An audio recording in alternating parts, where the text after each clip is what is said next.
Hey guys, today we are going to be going through looking at this new dehumidifier we got off Amazon. So, still in the box, so you might as well just unbox it, go through everything. First off, right on the top, instruction manual. You might think, why do you need an instruction manual for a dehumidifier? It's going to show you everything you need to know in there. Plus, it's going to give you your warranty card, which is very important for any sort of electronic stuff. Going to give you all your safety information. And there were things that I learned in here that I would have never thought about had I not looked in here. And we'll go through a couple of those things.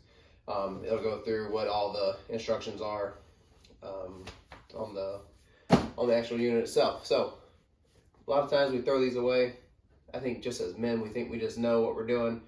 Keep this, look at it, glance through it real quick. Doesn't take that long. So,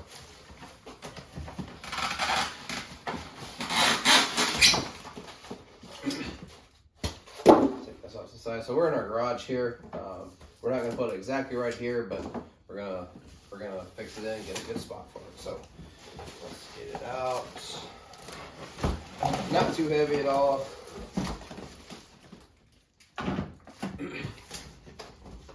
Set this off to the side.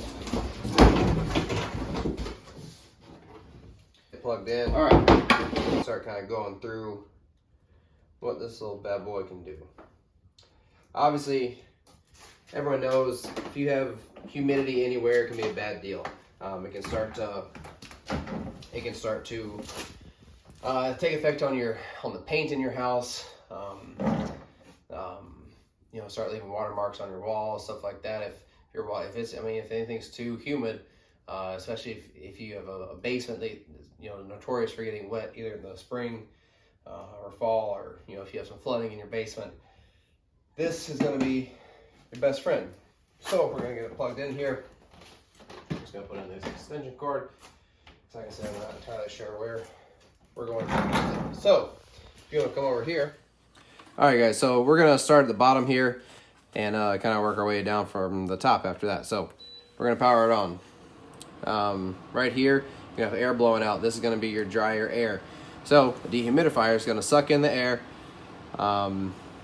and dehumidify it. Take the water out to whatever percentage you'd like, and then blow out dry air. So this you can adjust the setting that you'd like from 40%. Sorry, we're gonna go to from 40%. Oh, here we go. All the way up to 80%. So there we're at 80. Drop it down all the way at 40. So that's how and it goes up in 5% increments. So that's how we're gonna set what percentage we would like our air to be at. So obviously the higher the percentage, the wetter the air is gonna be. So we're gonna go down to comfort mode here.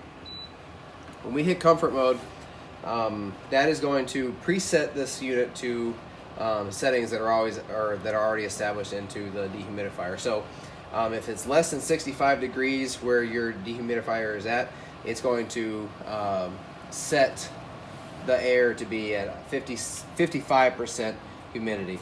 We're out in our garage right now. It's pretty cold out here,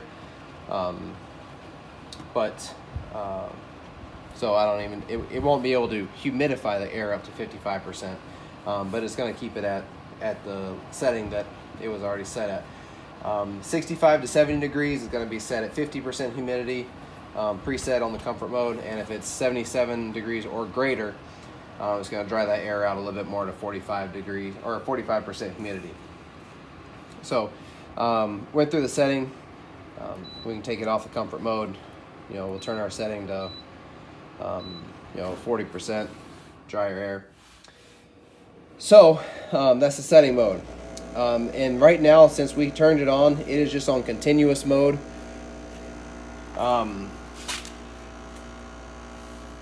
From there, we can set a timer. If we just want this to time out, we can set for how many hours we want this to run.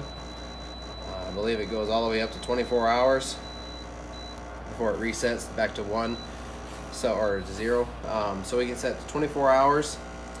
And that means the unit will run for 24 hours and then automatically shut off. So those are the settings. This is the fan speed. So right here we're at medium, high, low. When you hit the power button, it's going to automatically set at low speed setting or low fan setting. So other than that, those are the settings. It's got a really nice LED display, which is very nice. The one thing in the book that I didn't even think about, this unit needs to be at least 19.65 inches away from a wall or anything else in any direction. So from here to the garage door, to the freezer, to anything else that's around it, and that's just to help keep that air flowing through there. So call it 20 inches. So make sure you need to have 20 inches of clearance in any direction. So if you have a just concrete basement, whatever, put this in a corner somewhere. Just make sure that it has enough space around it. Make sure you change your filters. Make sure you dump the water out when you can. This is going to be an awesome unit. It's going to keep your wherever you set it. It's going to keep it dry. It's going to dehumidify the air, which is going to reduce the risk of ruining stuff that's in a very humid environment. Got it off Amazon. Go check it out. Yeah, you'll be really glad you did. Guys, real quick, I wanted to show you, I talked about emptying the bucket. So it will indicate a light. It'll show a bucket. It looks like water's pouring out of a bucket, which indicates that the bucket in here is full. You need to dump it out so you can put it back in and it can keep putting water back in. So all it is right here. So it's got a little handle on it. This is where the water will fill up. Right here it says pour out water. It's just a little, you see that right there? Just a little lid, flips up. Go pour it down your drain, whatever, just pour it out like that. Close it back up and just pop it right back in. And that's how you're going to empty the bucket.